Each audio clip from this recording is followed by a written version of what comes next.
안녕하세요. 다시 돌아왔습니다. 국공약사 박희은입니다. 이번에 제가 이렇게 만들어 보았어요. 잘 보이시나요?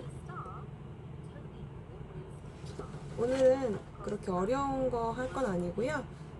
제약회사나 개발부에 계시면은 가장 처음에 이제 알게 되는 단어일 수도 있는데, 별규, 그 다음에 유럽 약전, 미국 약전, 일본 약전, 이렇게 그 각 나라에서 사전 같은 거죠. 약전이라고 하는 거가 있어요.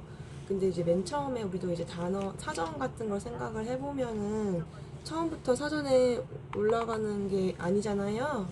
그래서 처음에는 우리가 막 쓰다가 새로운 단어가 있으면 그게 이제 점점 규격화되고 사전에 올려도 되겠다. 사실 관심은 없죠. 보통적으로는 하다가 이렇게 사전에 올라가게 되는 경우가 많은데, 의약품도 그렇다 생각을 하시면 돼요.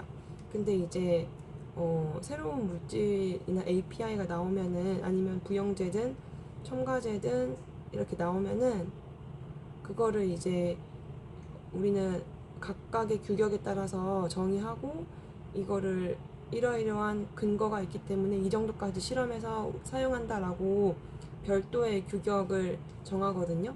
이걸 한국말로는 그냥 별규, 별도의 규격, 별규라고 하고요. 영어로 얘기하자면 IH예요. 인하우스. 스펙이 인하우스 스펙이다라고 이제 얘기를 하게 돼요. 그래서 지금은 다 약전에 올라가 있는 건데, 팍스로비드, 최근에 이제 나온, 많이 아시는 팍스로비드. 네, 팍스로비드는 지금 조건부 허가여가지고 식약처 의약품 통합정보 사이트에 나오지는 않고요. 면역 억제제 중에 피타렉스라는 걸 드시는 분들이 약국에 오신 적이 있어가지고 이걸 예로 들어볼게요. 피타렉스 캡슐, 흰골리무드라는 성분인데, 이거 같은 경우는 이제 찾아보면은 규격 별규 이렇게 나와 있어요. 그래서 별도의 규격하고 영어로 IH 스펙이다 해서, IH 스펙이다 하면은 이제 각각에 대한 항목을 스스로 정해서 이거를 과학적으로 이만큼이면 충분하겠다 하고 이제 제출을 하고, 그거를 식약처나 각국의 규제 당국에서 관리 심사를 하는 상황입니다. 그래서 이제 별규로 운영을 되다가 이게 점점 많이 쓰이고 실험 방법이나 이런 게 조금 더 안정된 상황이 되시면 약 사전에 올라가는 거죠. 유럽 사전, 미국 사전, 일본 사전. 근데 이제 각 나라의 사전이 다 있는데 모든 사전을 다 인정해 주는 건 아니거든요. 그래서 미국 약전에 들어가면은 더 편하긴 해요. 근데 이제 제가 느낀 현장에서의 상황을 보면 JP가 제일 스펙이 타이트하다. 범위가 예를 들어서 이거의 범위는 0.8부터 1.2까지다 이렇게 딴 나라에서 정해줬다 하면은, JP 같은 경우는 0.9에서 1.15까지 안에 들어가야 된다라고 조금 더 범위가 좁아서, 그렇게 되면 이제 원료 가격도 올라가겠죠. 불순물 같은 경우도 4개 정도까지 관리를 하는데, 5개, 6개 관리하라고 나오면은 그거에 대한 구조도 규명하고 이거에 대한 항목도 측정해야 되니까 스펙이 까다롭다면 돈이 비싸다 생각을 하시면 됩니다. 그리고 이제 제일 큰일인 거는 불순물, 임퓨리티라고 하거든요. 임퓨리티 프로파일이 이제 약전에 딱 등재되면은 임퓨리티 1, 2, 3 이게 다 1은 뭐고 2는 뭐고 3은 뭐다 이게 딱 나오는데, 그게 아니라 이제 별규의 상황에서는 A 회사의 원료에서의 임퓨리티 1이 B 회사에서는 3번으로 구분할 수도 있고 해서, 사실 맨 처음에 원료 프로모션을 할 때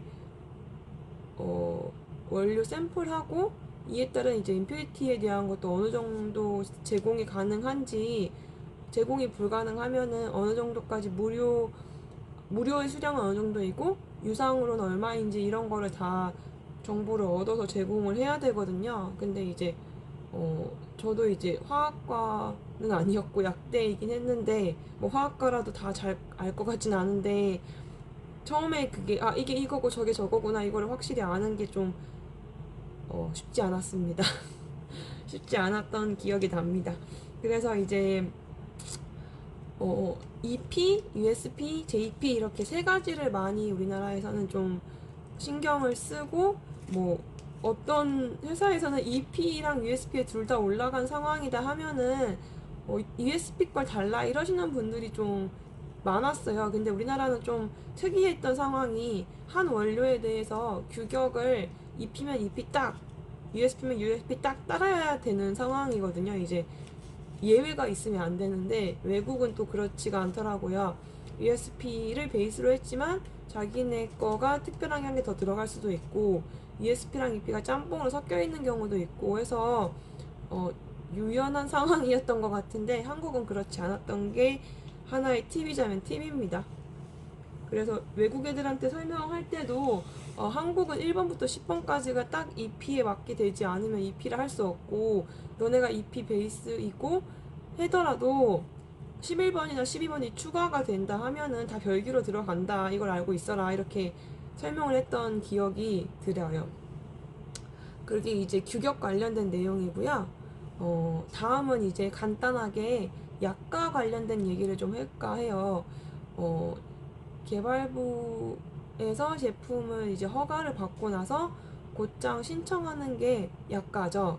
약의 가격 한 알당 얼마냐 이건데 우리나라는 건강보험공단 그러니까 보험이 커버가 엄청 높은 나라이고 물론 희귀의약품이나 비급여 의약품도 많고 요즘에는 RMP라고 RMP가 맞나요?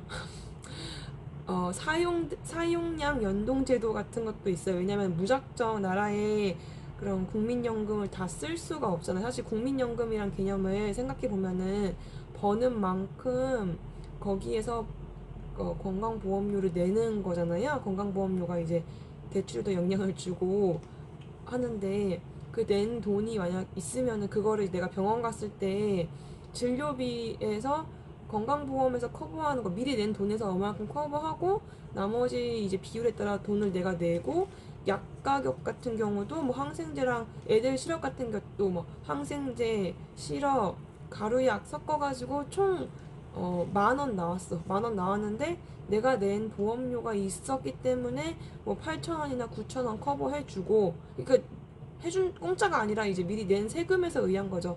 나머지에 의해서 자기가 내서 애들 약값이 막 1,600원, 2,000원 이런 상황이잖아요. 근데 뭐 조사에 일찍 태어난 미숙아 같은 경우는 더 이제 어느 기간 동안 해주는 게 크니까 아무튼 이 약간은 중요해요. 약간은 중요한데 허가가 딱 나오면은 일반적으로 이제 허가는 식약처에서 하는데 약 가격 정하는 거는 또 다른 기관에서 해요. 저도 이 일을 실제 한 건 아니고 또 들었습니다. 옆에 하시는 분들이 같이 일을 연계하면서 하기 때문에 우리나라에 두 가지 기관이 있어요. 두 개의 기관.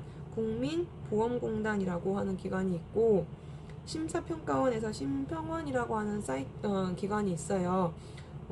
공단은 각 지역마다도 이렇게 있는 것 같고 본사는 지금 원주에 있어요. 심평원은 저기 서초 쪽에 있었던 것 같아요. 두 개 하는 일이 좀 다르고 두 기관이 서로 경계하며 한다고 하나의 라이벌이라고 하더라. 하나의 라이벌이라 하더라고요. 그래서 어, 약가가 낮아진다는 개념을 오늘 말씀드리는 거를 해볼까 해요. 약가가 낮아지는 이유는 맨 처음에 이제 제약회사에서 허가를 받고 약가를 신청을 하잖아요. 우리는 이건 1,500원 받아야 되겠어. 이러이러한 근거가 있어서 1,500원을 받을 거야 라고 신청을 하면은 심평원이랑 공단에서 오케이 할지 말지를 이제 여러 회의를 거치고 제출한 자료를 통해서 결정을 하게 됩니다.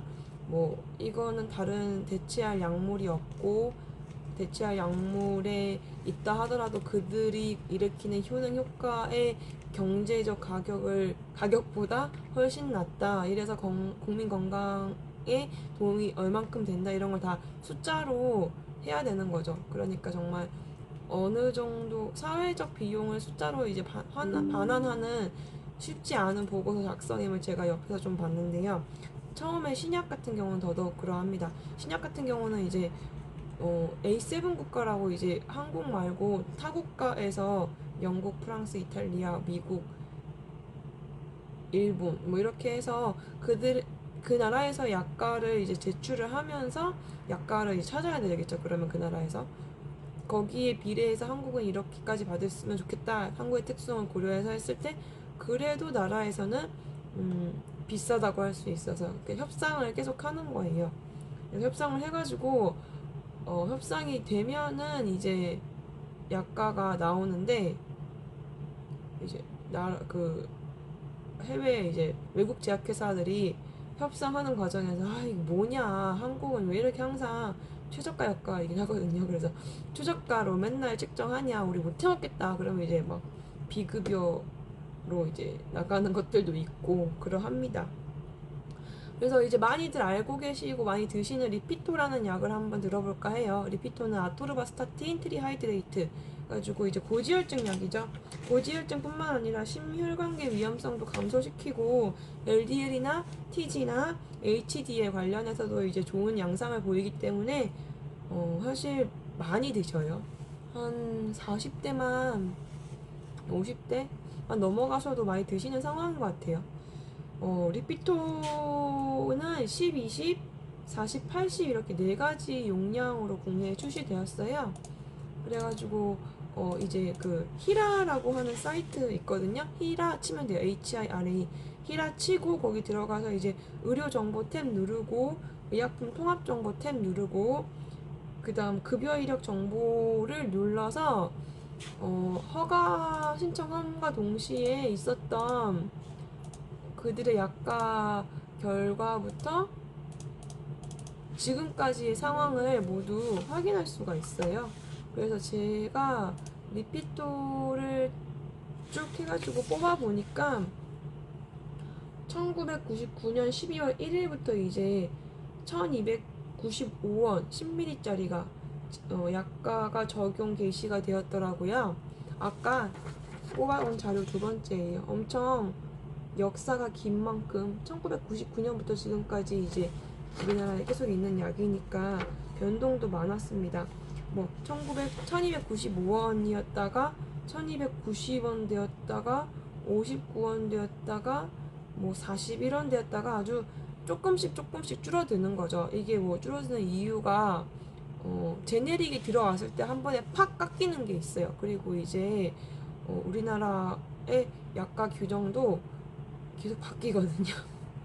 계속 바뀌는 게 세 번째 제네릭이 들어올 때까지는 이만큼 하고 네 번째 제네릭 들어오면 50% 삭감하겠다.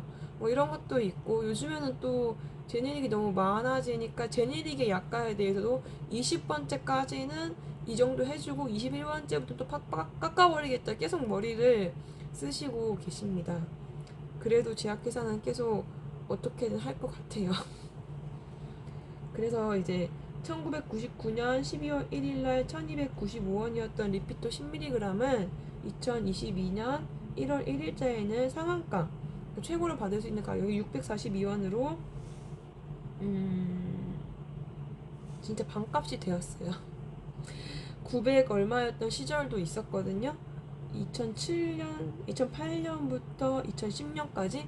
근데 그 뒤로는 정말 확 꺾였죠. 뭐 저도 이거에 대한 이유를 다 찾아보려면은 좀 시간이 걸리긴 하는데 아토르바스타틴은 제가 이전에 회사 그곳이 처음으로 제네릭을 특허 싸움을 통해 일으킨 굉장히 의미 있는 API로 알고 있어요. 제가 그 특허 싸움하는 과정에 있었던 사람은 아니긴 한데 그래서 트리하이드레이트가 아니라 다른 수화물 저도 이름이 기억이 또 안 나네요. 수화물인가 결정형이 다른 건가 약효는 같은데 특허를 피했고 실질적으로 특허가 끝난 게 아마 최근에 이제 원료여서 이렇게 된 것 같기도 합니다. 그래서 제약회사 개발부에 계실 분들이 궁금해서 찾아볼 경우가 많을 것 같아 준비하는 영상이고 기록을 남기려고 하는 굉장히 마이너한 채널이긴 한데 아마 근무하시면 이거 이유 다 찾아내라고 할 거예요. 어떻게 해서 깎였고 뭐 히스토리를 알아야 되니까 어렵네요. 다시 봐도. 그래서 뭐 약가가 깎인다 이거에 대한 개념만 알고 어디서 찾는지만 알아도 도움이 되지 않았나 싶은 생각이 듭니다. 이게 알약 같은 경우는 쉬울 수 있는데 알약이 아니라 또 연고나 다른 제형일 경우일 때는 또 다르게 계산을 해야 되니까 분석을 잘 하셔야 됩니다. 역시 엑셀과의 사투가 제일 중요한 것 같습니다. 오늘은 10분만 채우려고 했는데 10분은 넘은 것 같아요. 말하다 보면 항상 많아지는 것 같아요. 그래도 누군가에겐 도움이 되었으면 하는 바람으로 만들었고요. 봐주셨으면 굉장히 감사합니다. 지금까지 오송이와 약국 박희은이었습니다.